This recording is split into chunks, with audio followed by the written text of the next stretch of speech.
Hello students, you are welcome to this channel of AC Children Academy Senior Secondary School, Chopasni Housing Board Jodhpur. Today we are going to study about reported speech part 7 type F optative sentence. Before it we have completed 6 parts of reported speech, direct, indirect speech. You must learn all the rules and type patterns so that you may attend every sentence of reported speech in examination correctly. Type before it we have exclamatory sentence, विस्मयादिबोधक वाक्यों का अध्ययन किया था. Let's start today's topic, reported speech part 7 type F optative sentence. What are optative sentences? Optative sentence कैसे होते हैं? जिसमें हम किसी व्यक्ति को ब्लेसिंग देते हैं या उसको कर्स करते हैं, विश करते हैं, ब्लेस करते हैं, कर्स करते हैं, तो वो ऑप्टेटिव सेंटेंस के अंतर्गत आता है. यानी हम किसी को शुभकामनाएं, वरदान, आशीर्वाद, अभिशाप, बद्दुआ, श्राप देते हैं. तो इस प्रकार के अच्छी बातें भी है, शुभकामनाएं, वरदान, आशीर्वाद अच्छी बातें है, वहीं श्राप, बद्दुआ, अभिशाप ये बुरी बातें. तो अच्छा किसी के लिए अच्छा सोचते हैं, अच्छा बोलते हैं, तो उसमें हमें दोनों ही प्रकार के वाक्य, अच्छा वाला और वरदान और अभिशाप, दोनों एक दूसरे के विलोम शब्द है. ये दोनों ही प्रकार के वाक्य ऑप्टेटिव सेंटेंस में बनते हैं. और ऑप्टेटिव सेंटेंस हमेशा मे से शुरू होता है, MAY मे से शुरू होता है और पीछे एक्सक्लेमेटरी साइन होता है. तो इसी से ऑप्टेटिव सेंटेंस की पहचान होती है कि it begins with may and ends with exclamatory sign. बात करते हैं कनेक्टिव की, तो दैट यूज करते हैं कनेक्टिव. सेड टू के साथ का रिपोर्टेड स्पीच का वाक्य यदि शुभकामना, वरदान और आशीर्वाद वाला होता है तो हम विश या ब्लेस रिपोर्टिंग वर्ब यूज करते हैं. और सेड के बाद यानी कि रिपोर्टेड स्पीच का सेंटेंस श्राप या अभिशाप का है तो हम उसमें रिपोर्टिंग वर्ब कास्ट यूज करते हैं. बस दो ही तरह के सेंटेंस बनेंगे, एक तो किसी की शुभकामना वाले और या फिर उसको अभिशाप वाले. तो एग्जाम्पल देखते हैं. Ram said to Radha, may God help you. तो जैसा कि सेंटेंस से भी पता चलता है कि मे गॉड हेल्प, गॉड हेल्प का मतलब है गॉड आपकी मदद करे. तो इसका मतलब ये अच्छा वाक्य, शुभकामना वाला वाक्य. तो हमें क्या करना है, राम सेड टू की रिपोर्टिंग वर्ब क्या हो जाएगी, विश. विश या ब्लेस कुछ भी लिखो और ऑब्जेक्ट यहाँ पर राधा आ गया. कनेक्टिव वर्ड आपको बता रखा क्या यूज होगा, दैट.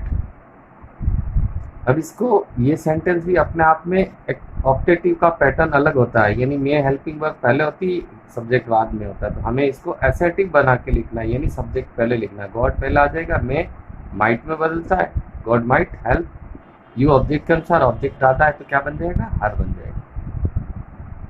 इसी तरह अगला एग्जाम्पल देखते हैं. Ram said to Sita, may you live लो.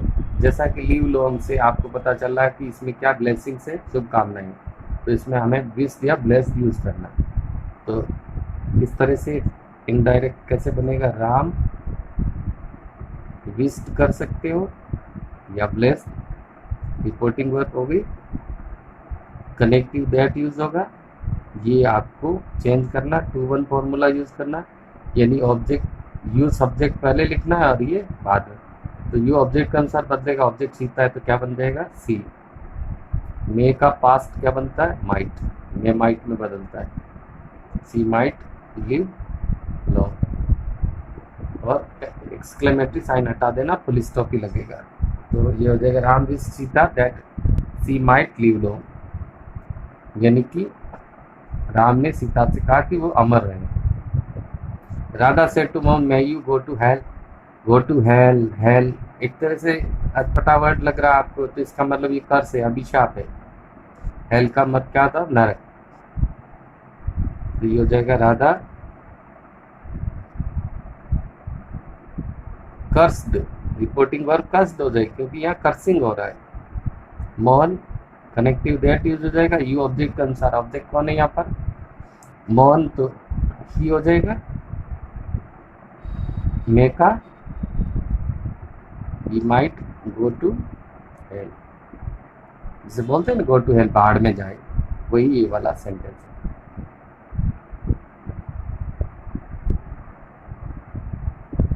अगला sentence, Rekha said to us may God bless you, God bless, God bless, God bless, may God bless you, God bless शुभकामनाएं, विश या कष्ट, विश या ब्लेस यूज करेंगे, ये हो जाएगा रेखा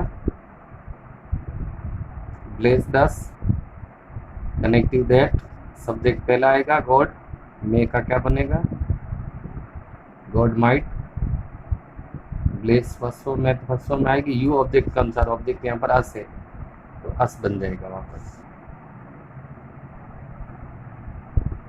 जैसे यू होता है वैसे अस यानी बी के बाद क्या आता है, बी अस ही बनेगा। May you succeed in exam, इसमें रिपोर्ट सक्सीड की बात हो रही, इसका मतलब ब्लेसिंग है, तो टीचर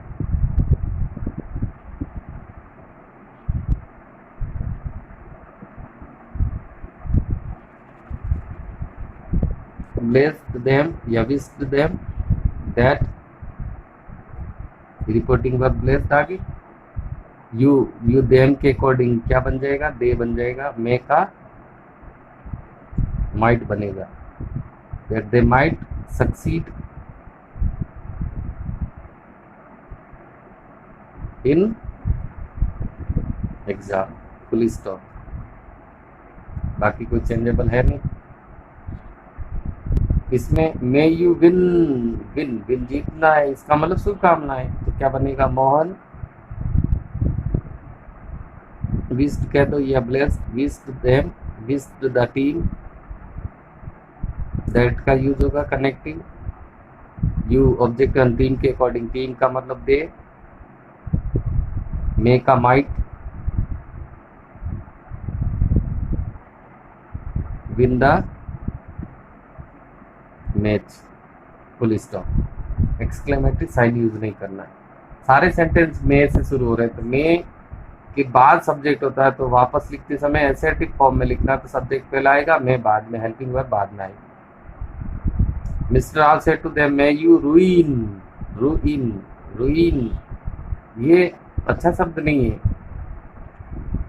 बर्बाद होने के लिए बोला जाता है, तुम बर्बाद हो जाओगे, तो ये अभिशाप है, कर्स है। Mister Rao cursed them that, you का मतलब ऑब्जेक्ट के अनुसार दे हो जाएगा, मे माइट में चेंज हो गया, रूइन सूद, किसी के शीघ्र बर्बाद या बर्बाद होने की बद्दुआ दे रहा है इसमें, तो ये कर्स्ड में आएगा।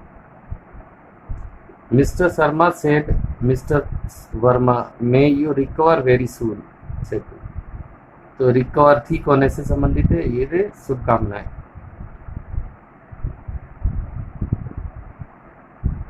मिस्टर शर्मा ब्लेस्ड हो जाएगा या wished, mister Verma connective that use करेंगे, यू ऑब्जेक्ट के अनुसार, ऑब्जेक्ट मिस्टर वर्मा यानी ही, मे का past might, recover very soon, full stop. Radha said to Naman may you undone, undone undone undone done यानी होने से, अंडन यानी बर्बाद होने से, ये भी अभिशाप है, तो राधा कर्स कर रही, Radha cursed Naman, connective that, you Naman के अकॉर्डिंग बदलेगा, ये हो जाएगा, मे का क्या बनेगा माइट,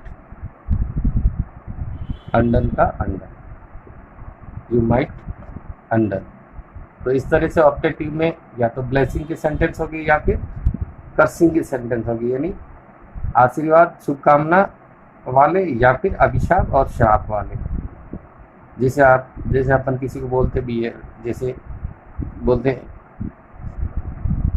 हैप्पी जर्नी, तो वो हैप्पी जर्नी भी एक तरह से क्या ब्लेसिंग है, शुभकामना है।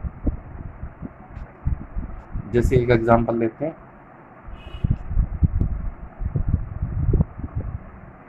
Ram said to me,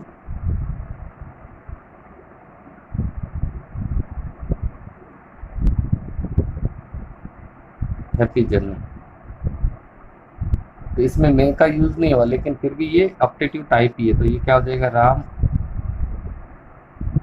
blessed me, connective वगैरह कुछ नहीं, हैप्पी जर्नी, ऐसे इसको इस तरह से लिख सकते हैं। तो ये हमारे जो रिपोर्टेड स्पीच या जिसको नरेशन बोलते हैं, डायरेक्ट इनडायरेक्ट स्पीच की 7 टाइप्स हमने कंप्लीट कर ली है। अगर किसी स्टूडेंट को इससे संबंधित कोई और टाइप या किसी प्रकार के सेंटेंसेस की रिपोर्टेड स्पीच के बारे में सीखना हो तो कमेंट बॉक्स में लिख के भेज दें, तो हम अगला टॉपिक उस पर तैयार कर लेंगे। वैसे रिपोर्टेड स्पीच कंप्लीट हो चुका है, रिपोर्टेड स्पीच में 7 पार्ट्स हमने कंप्लीट कर लिए। आप इसका अच्छा सा अभ्यास कीजिए और अगले टॉपिक के साथ शीघ्र आपके साथ होंगे। तब तक के लिए धन्यवाद।